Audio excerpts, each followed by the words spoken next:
sejam todos muito bem-vindos, muito bem-vindas, muito bem-vindes. Eu sou o Mestre Cruel, ou Renan, você pode me chamar como você quiser. Está começando o nosso Confissões Consentidas, o podcast da comunidade fetichista para o mundo. Sou um homem branco de 34 anos, estou usando hoje uma camisa de couro preta com detalhezinhos em branco, cabelo castanho, alguns grisalhos, meio gordinho, sem barba, e estou hoje na minha presença, a presença dele. Ari, maravilhoso, seja muito bem-vindo, meu bem. Ele que está nervosíssimo, já vou aqui, porque a gente fala isso, que é já para quebrar o gelo, assim, e explicar para as pessoas que você tá nervoso e tal. Meu bem, vamos começar com a sua autodescrição. Claro. E aí a gente começa o nosso bate-papo. Bora lá. Então, eu sou o Ari, eu sou uma pessoa não binária transmasculina, sou uma pessoa branca, tenho um cabelo curto, cacheado, uso óculos, tenho algumas tatuagens nos braços e no pescoço, tô usando uma coleira verde, um macacão preto e é isso. E é isso, usar óculos também. Uso óculos também. Meu querido, nossa pergunta disparadora mesma para todo mundo é sempre a temida, o que eu leria no seu Wikipedia se eu jogasse seu nome lá. Com isso eu quero saber de onde você veio, como é que foi sua infância, sua adolescência, como é que o fetichismo entra na sua vida. Sempre lembrando, é claro, confissões consentidas, tudo sobre o consentimento, a gente só fala daquilo que você quiser. Então, quando quiser. Então, eu fiquei... quando você me mandou o roteiro, eu fiquei pensando sobre essa pergunta repetidamente na cabeça, né? Porque a cabeça de neurodivergente tem dessas, né? Aí você vem aqui e não fala nada que você pensou. Mas um fato sobre mim é que eu sou uma das pessoas que edita o Wikipedia. Então eu sei as regras de como fazer um verbete dentro do Wikipedia. E daí eu fiquei pensando nisso, assim, do tipo... Como que eu queria ser visto no Wikipedia? E a gente, como wikimedista, né? Eu trabalho mais na parte de ilustrações para o Wikipedia, de imagens, parte de design, que é o que eu trabalho efetivamente, né? Mas a gente tem algumas regras, que é... Você não pode fazer um próprio verbete sobre você mesmo. Então, isso é vetado. Então, você não pode falar sobre você mesmo, obviamente. E você tem que ter algum certo grau de notoriedade histórica.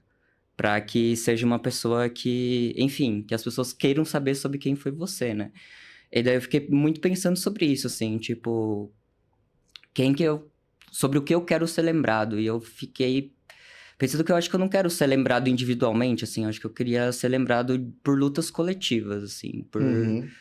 Por ser uma pessoa que lutou pela causa das pessoas com deficiência, pela causa LGBT, pelo mundo fetichista. Eu acho que o coletivo ele tem muito poder no geral, e eu acho que eu queria ser lembrado não só como um ser individual, assim, mas como um coletivo, como uma classe de pessoas, que é mais ou menos o que você faz aqui também com o podcast, né? Que é individual, mas ao mesmo tempo coletivo. Sim. Fazer o podcast é exatamente isso, né? Conhecer a história das pessoas para primeiro mostrar que nenhuma experiência é individual, que eu acho que isso é uma coisa muito forte, assim, que aparece muito aqui, de ouvir histórias das pessoas e falar, puxa, passei por isso, ou conheço alguém que passou por isso. Mas é também sobre o individual que abrange o coletivo, né? Então, como é que você chega aqui? Que caminhos você fez para sentar hoje nessa cadeira? Nossa, foram caminhos muito loucos, assim. Eu nasci numa cidade de 1.500 habitantes, no interior do Rio Grande do Sul, assim. Então, eu brinco que acho que o tamanho da minha cidade inteira dá um prédio de São Paulo. E No olha lá Copan, ainda. O CSC 1500, o Copan tem mais gente que isso. Exato. Então, você pensa, assim, uma criação ali de infância e adolescência muito restrita, assim, né? Num lugar que foi puramente voltado para a agricultura, num geral, né? Para famílias muito tradicionais. A minha, inclusive, uma família católica, fervorosa, que vai na igreja, que também tem muito essa questão enfim, de estar sempre em todas as missas, de ajudar nas festas da igreja. Então, é muito louco, assim, porque Eu fui criada, eu sou a filha e a neta mais velha, né? Falando antes da transição da família, então era me colocado muito nesse lugar de referência e que foi totalmente quebrado conforme eu fui crescendo e conforme eu fui virando o que a galera chamava da criança viada, né? Da criança. Lá eles utilizam, não sei se aqui em São Paulo é tão forte assim, mas o termo machorra, né? Que é o termo que é a menina que é macho, por assim se dizer, né? Que tem toda essa Dubiedade. dubiedade de características, assim. Eu nunca fui criado para ser, na verdade, uma pessoa muito feminina, assim. Acho que a minha mãe teve até uma tentativa, mas a minha família, por parte de pai, principalmente, é uma família muito forte, assim, de mulheres agricultoras, de pegar na enxada, de trabalhar com leite, de trabalhar com vaca, tanto que eu fui ensinado a cortar lenha muito cedo, ajudava a tirar leite de vaca, meus avós me ensinaram a carnear porco, então, ao mesmo tempo que era me esperado esse papel, ele também era muito desconstruído dentro da própria narrativa da minha família. Então, eles meio que acabaram criando um monstro ali, que nem eles entendiam muito bem como se correlacionava, assim. E daí é isso, assim. Aí, eu acho que uma das coisas mais marcantes, assim, foi... como eu era uma criança mais... Mas, assim, eu sofria muito bullying, né?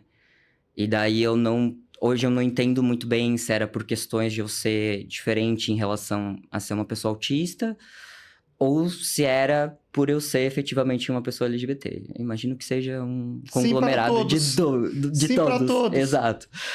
E daí eu sofri muito bullying, assim. Aí eu lembro muito que a minha família, além de agricultores, tem muitos professores. Eu lembro que a minha tia sentou comigo numa mesa, onde falou assim: minha família é muito sincera.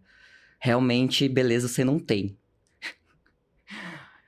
Pessoas que não são bonitas, elas precisam ser inteligentes. E daí eu entendi. E eu acho que eu tô aqui hoje em São Paulo muito por conta disso, assim, que eu estudo e a arte foi sempre um lugar de muito acolhimento para mim. Eu sempre fui muito esforçado em relação a isso, em tentar. Não digo sair daquele lugar, porque eu acho que quando eu era jovem, quando eu era adolescente, eu nem chegava a aspiracionar um sair de lá. Acho que o mundo era tão restrito que você não tinha nem Não tinha essa noção possibilidade no exato horizonte. de horizonte, assim. Mas eu acho que foi só, tipo, suscetíveis escolhas, às vezes certas, às vezes erradas, que acabaram me trazendo aqui.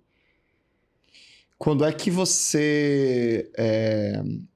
Eu vou perguntar e você fique tranquilo para responder. Se você não quiser responder, é só dizer não, tá tudo Boa, bem. vamos lá.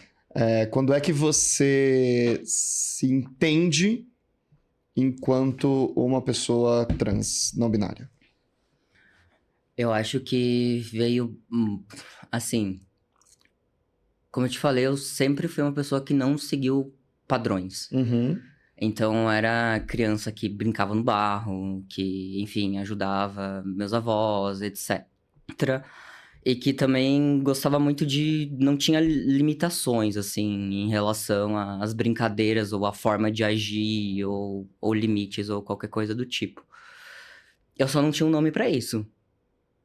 Só que chega um momento da vida da gente que essas coisas elas começam a bater, porque elas começam a ser cobrado, né? Então eu chego ali na pré-adolescência, onde as, as pessoas já querem, namoradinho, quem você vai beijar, etc. Que eu não era uma pessoa desejada, né? Então, pra mim, por sofrer muito bullying, eu não era visto de forma a ser um corpo desejado desde do princípio, né? Uhum. E daí eu comecei a estudar feminismo no geral, assim. Tipo, com 12, 13 anos eu era ratinho de biblioteca. E eu sempre tentava me esconder, né? Como apanhava muito, eu sempre estava escondido nos cantos da escola. Então tinha uma árvore oca, que eu cabia bem certinho lá e ficava lendo o recreio inteiro. Tinham alguns pneus abandonados que eu ficava deitado lá lendo. Aí, um certo momento, eu tive amizade com a bibliotecária e ela, tipo, fazia um cantinho, assim, entre as prateleiras, que eu ficava encaixadinho ali, ficava lendo o recreio inteiro, só esperava bater o sinal. E daí eu comecei a ler muito, assim. E eu sempre estudei em escola pública porque era essa possibilidade que tinha, né? Tinha uma escola na cidade inteira, então todo mundo que vivia lá estudava no mesmo lugar. Então tinha um círculo que era, enfim, a criança do agricultor mais rico estudava com a criança do agricultor mais pobre, porque não tinha essa distinção, assim, E era... você tinha aula com seus familiares também. Você tinha Sim, tias sim, que davam sim. aula, imagino que lá era o único lugar para fazer isso. Sim, exato, exato. E isso, inclusive, me gerou várias tretas, porque as pessoas falavam, não, porque os teus tios te dão nota alta porque você é parente e tudo mais. Ah, só coisa de cidade pequena, né? Aí eu ficava lendo muito, assim, e daí eu também era uma pessoa muito religiosa, né, por influência dos meus pais.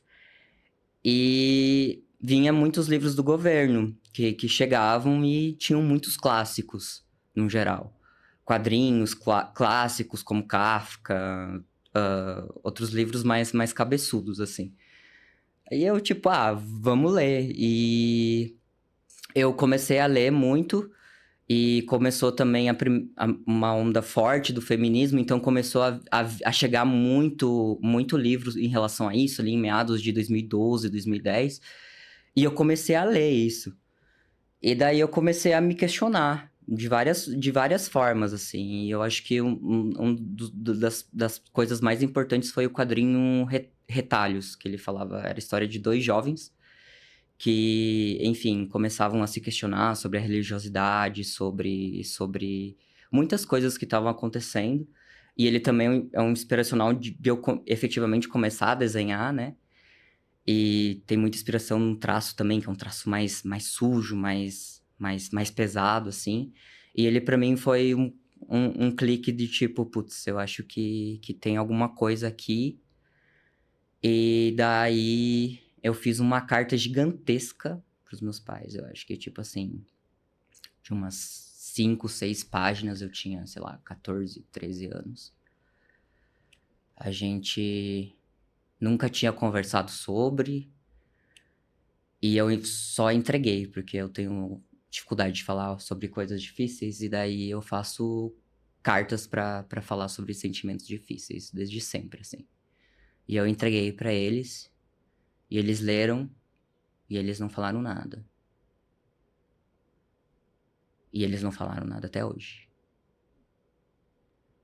E aí eu fui me entendendo, meio que sozinho nesse processo. E é isso, assim, tipo, pra mim, a questão do corpo, eu acho que eu tenho muita dificuldade de colocar nomes pras coisas. Eu não me vejo como artista, não vejo nada. Pra mim, tipo, putz, eu falo, sou uma pessoa trans, mas eu acho que não deveria existir nada, nenhum limitante em relação a isso, assim. Eu sou uma pessoa que experimenta o corpo e a maneira que o corpo, até onde o corpo pode levar, até onde a gente pode ir. E é isso, assim, tipo, acho que é isso. Quer tomar uma água? É bom.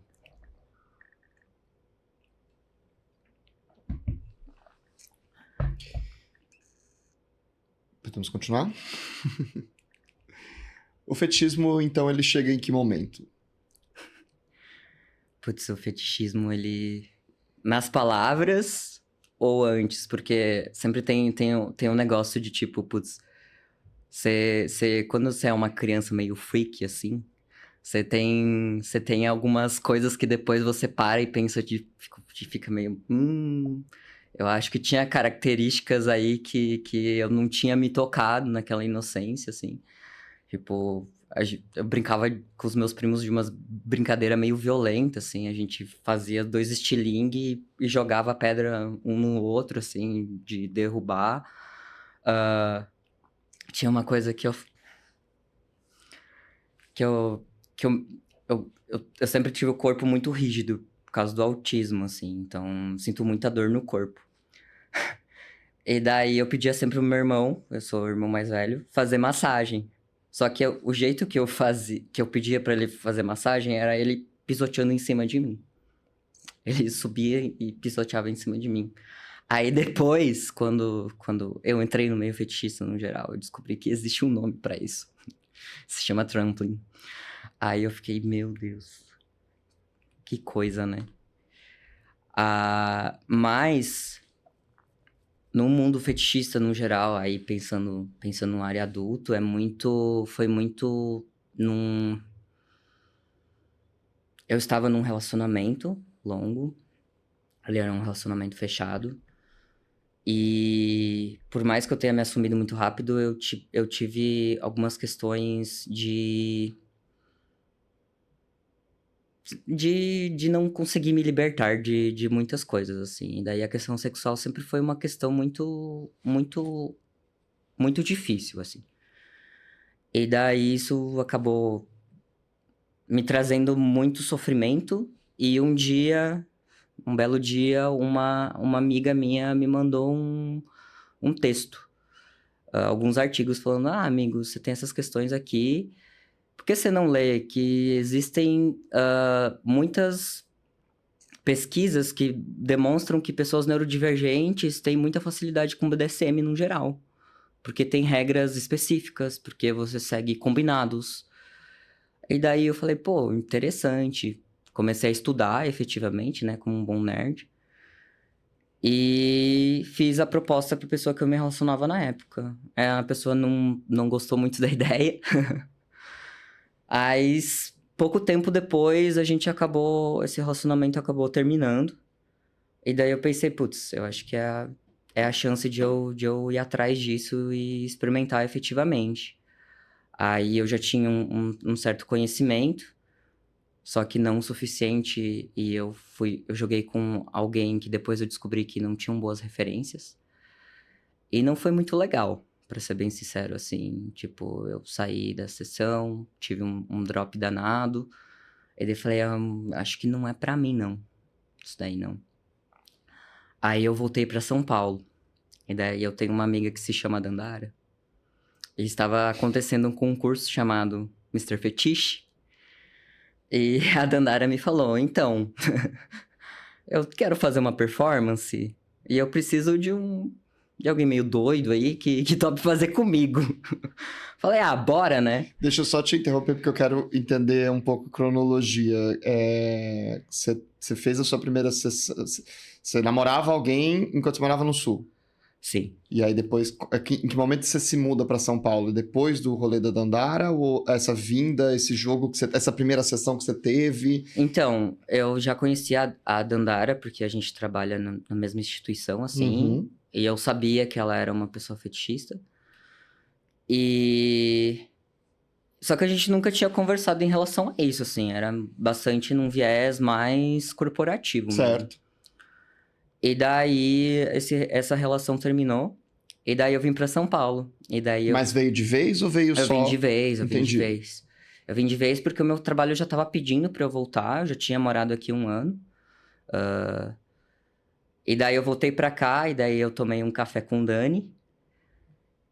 E daí Dandara fez essa Antes proposta. de chegar em Dani, É, Dandara fez a proposta para você performar na Isso. semifinal do Mr. do Fetiche Mr. 2026. Fetiche. Isso, exato.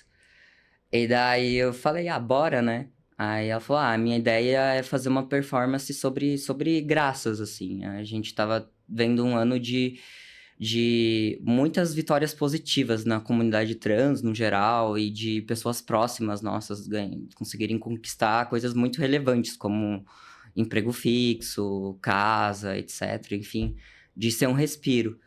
E daí eu falei, bora, né? Aí eu tava meio medroso. Eu fui de máscara, ninguém me conhecia, só Dani me conhecia, que a gente já tinha saído. Dani e Dandara, né, praticamente. Aí eu fui lá e fiz a performance. Também um pouco pra conhecer, né, tipo, pra ver, tipo, putz, Eu não tenho coragem de ir num rolê fetichista sozinho. Aí você vai num rolê fetichista pra performar pra todas 6 as horas. pessoas ali. Você ficar em pé 6 horas. Exato. Por que não, né? Parece ser uma ótima ideia. Mas foi No isso que fim, aconteceu. Foi uma ótima ideia no fim. E, enfim, A tua segunda experiência com BDSM foi esse momento com a Dandara. foi a performance. Que doideira. Não sabia disso. Sim. Achei que você já era uma pessoa super vivida da cena e eu só não conhecia. Não. Não, muito pelo contrário. A vida tem dessas, né? Eu acho que ela me deu uma confiança muito grande ali, a gente já se conhecia e eu falei, bora experimentar qual é. Passei muito frio aquela noite. Tava um frio. Mas, eu tava mas de deu couro tudo e tava certo. com frio. Exato. E eu quase afoguei a Dandara também, no meio da performance. Ela gostou. Depois ela disse que sim, mas deu tudo certo, foi super legal, assim. E daí, depois disso, veio Dani, né? Aí, no nosso primeiro encontro, assim, eu já sabia que ele era fotógrafo da cena fetichista. E daí eu já tinha aquele encantamento também como uma pessoa artista do trampo, né? Aham. Aí eu dei pra ele o livro Diop, que é um fotógrafo que também trabalha muito com pessoas trans, não monogâmicas, e também com meio fetichista, e tem umas fotografias incríveis. E eu dei de presente o livro. E daí... Assim, passa o nome que eu sou viciado em fotografias assim também, né? Pode deixar. Aí... Passou esse rolê ali do Mr. Fetiche. Tava rolando muitas coisas na minha vida, assim. A minha vida tinha Na virado, vida tipo, de Dani também, na afinal vida de de contas, Dani Lui também. tava competindo naquele momento. Sim, exato. Tava rolando muitas coisas. E eu amo que a gente tá falando de Dani como se ele não tivesse aqui do lado. Aqui do lado, exato. E daí a gente saiu de novo, assim, depois de algumas semanas, porque tava tudo uma loucura, né? Vocês tinham saído pra tomar café, mas não tinham jogado. Não. Acho que a questão fetichista não tinha nem sido um tópico ainda. Eu acho que nem ele, nem eu tinha dimensão ainda do que ia virar. Isso. Mas você sabia que ele fazia. Sabia pelas fotografias. E daí depois... Mas uma coisa é fotografar, outra coisa é fazer. Exato. Mas assim, aí depois eu assisti a cena deles na semifinal, né? Daí eu fiquei, tá. Tá. Entendi. Boto fé, eu entendi as questões também e tudo mais, como que A ele se dinâmica da relacionava house. também com o Lui e com o Nero. E daí a gente não conseguia se ver. E daí teve um momento que falou, vou fotografar uma Let's. Aí eu falei, cola depois a Let's aqui em casa. Aí ele chegou de madrugada, eu fiz uma janta e tudo mais, a gente dormiu, e daí de manhã, eu tirando as coisas da mesa,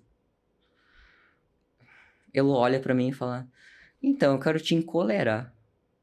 Tela preta. Eu tipo, quê? Do Neida. A gente não tinha jogado nem nada. Do nada. Aí eu falei, que... Aí eu acho que deu uma tela preta assim, eu falei, tá, eu preciso pensar. Aí eu fui pra cozinha, lavei a louça. Aí ficou... Fez uma terapia. Aí ficou a cabeça lá, girando um pouquinho. Entendendo o que tava acontecendo. Aí eu voltei pra sala e falei, tá, então a gente vai ter que negociar, né? Aí a gente negociou. E aqui estamos. Nossa Senhora. Que interessante essa história. Mas você teve contato com o fetiche enquanto pornografia, enquanto literatura? Você caiu nessa biblioteca Marquês de Sade para você ler? Porque Que momento você tem esse contato? Eu acho que eu acho que o fetiche, ele entra pra mim num lugar muito inspiracional, como um artista, assim, no Uhum. geral. Eu não sou uma pessoa que consome muita pornografia, quase nada, na verdade. Mas eu acho muito bonito o corpo humano e a elevação dele até um ponto que, enfim, coisas não tradicionais, assim. E eu acho que isso me dá o tesão, assim, de ver a estética da coisa acontecendo e de, por exemplo, as agulhas ou os roxos que podem trazer no corpo, ou de como um corpo amarrado fica e as cordas entrelaçando. Isso. Uhum.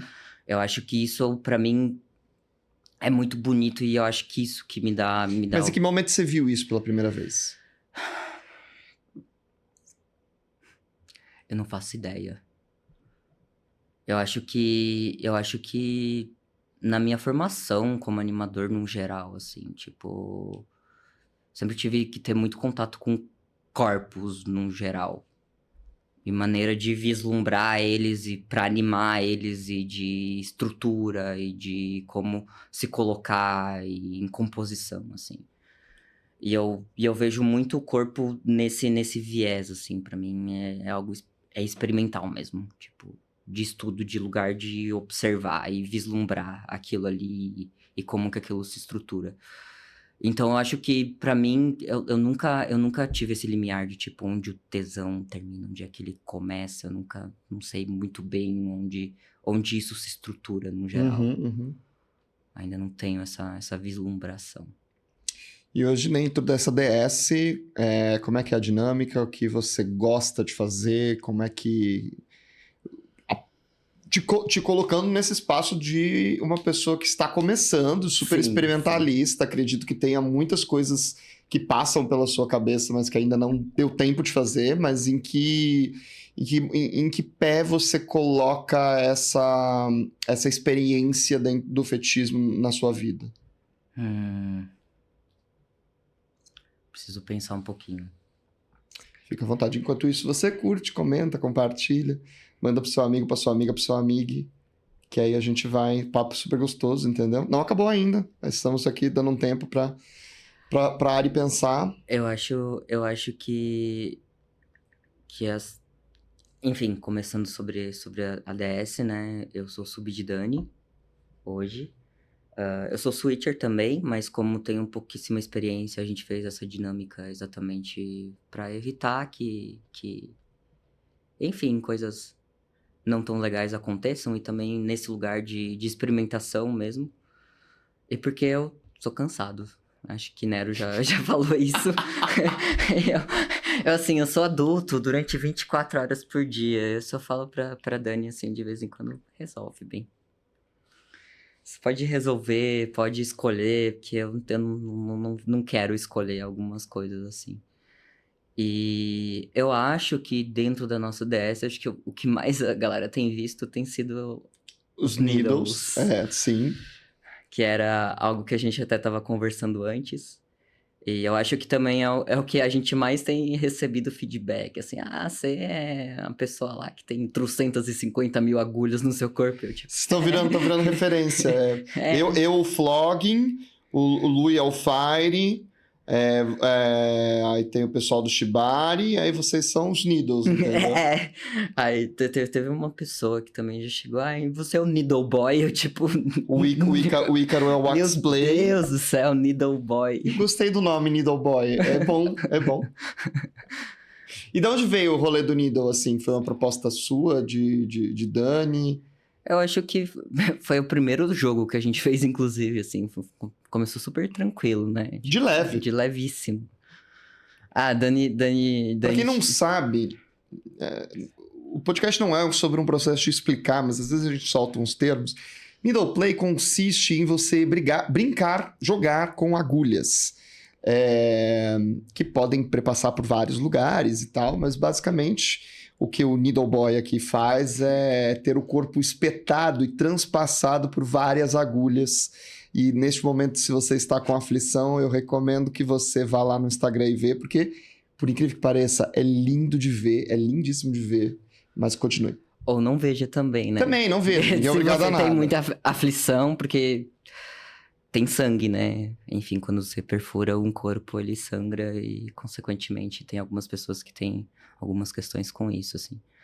Mas daí, Dani já tinha falado que gostava muito da prática e que sabia fazer, e eu falei, putz, eu nunca tive problemas com perfuração no geral. Sou uma pessoa bastante tatuada e eu, inclusive, gosto do processo de ver, etc.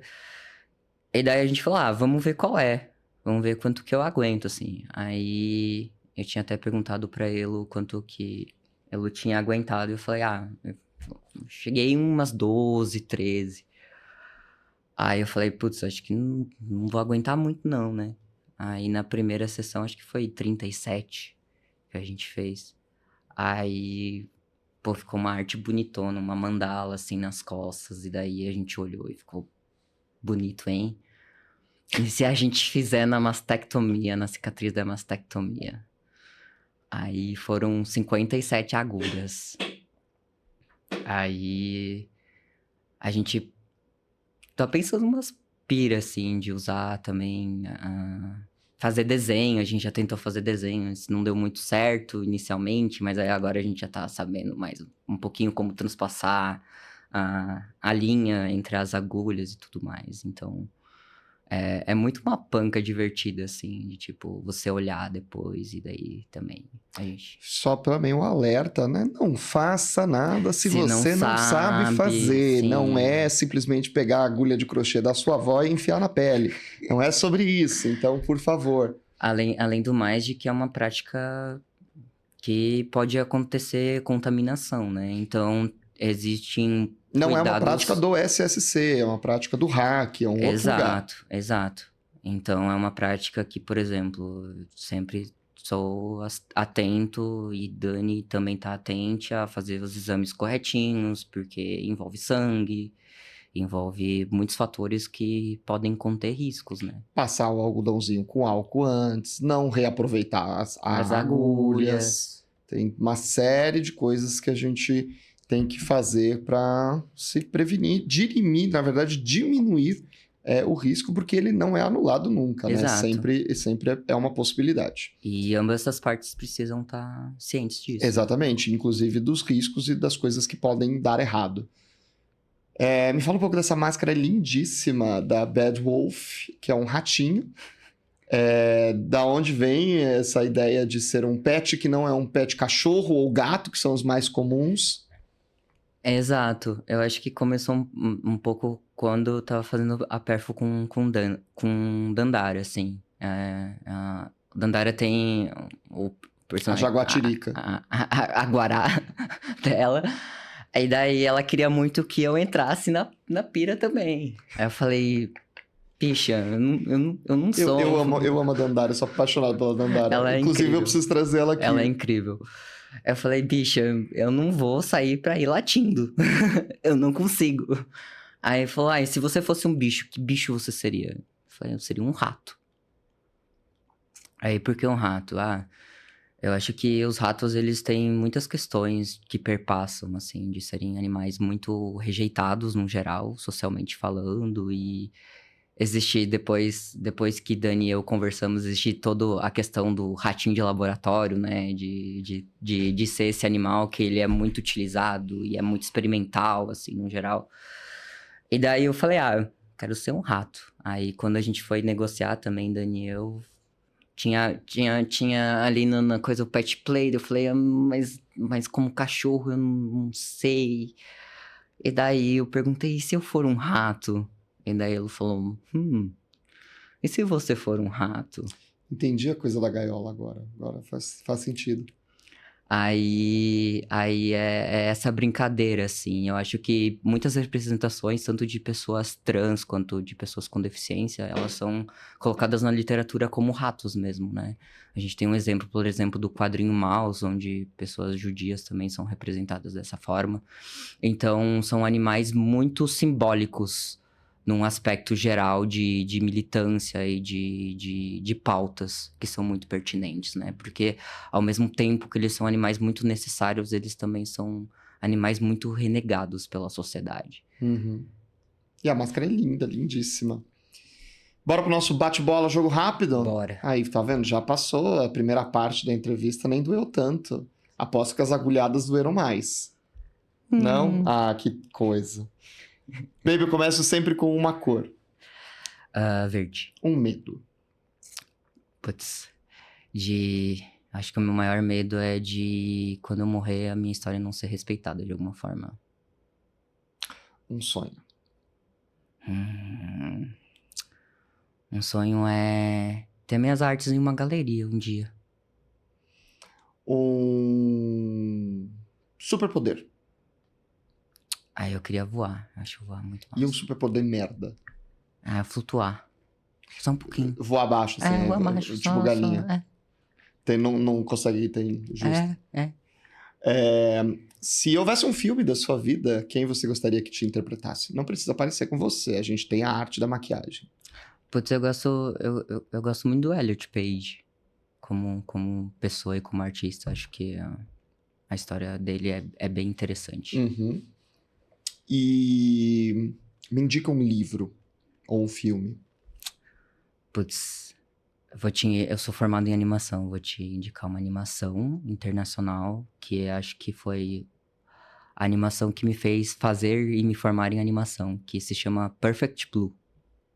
É uma animação em rotoscopia asiática que é, assim, fenomenal. Bacana. Uma pessoa que você admira, viva ou morta, dentro da que você conheça, que você não conheça, tanto faz. Deixa eu pensar. Eu acho que eu admiro não só uma pessoa, mas eu admiro muito o conjunto de pessoas, artistas independentes que eu conheço. Pessoas trans, artistas independentes que eu conheço e que eu admiro, que deveriam ter os trabalhos mais valorizados como pessoas vivas, sabe? Eu sinto que, enfim, são pessoas que eu admiro muito. E o Ari pelo Ari? Alguém que precisa estar sempre em movimento para continuar vivo. É alguém sortudo também. Também acho. Gente, muito obrigado. Espero que vocês tenham curtido esse bate-papo. Não esquece de curtir, comentar, compartilhar. Dá uma ajuda aí no engajamento. Deixa um likezinho, manda um comentário, um coraçãozinho verde. Faz aí. Não esquece de seguir a gente nas redes sociais, @Confissões Consentidas, @DomMCSP, lá no Instagram. Ou vai lá no Kinkgram, rede social fetista feita por brasileiros para brasileiros.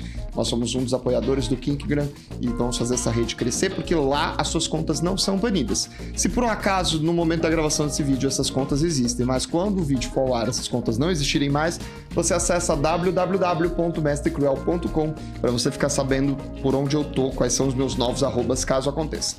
Ari, é contigo. Agora eu faço o seu jabá aí. Obrigado, vocês podem ver as minhas artes e algumas agulhas também, de vez em quando, no meu Instagram, @oieuSouAri. Aí lá vocês vão encontrar alguns quadrinhos. Ari com Y, né? Ari com Y. Oi, eu sou o Ari. Mais alguma rede que você queira? Eu só tenho essa. Então tá bom, a gente se vê na próxima semana, pessoal. Tchau, tchau.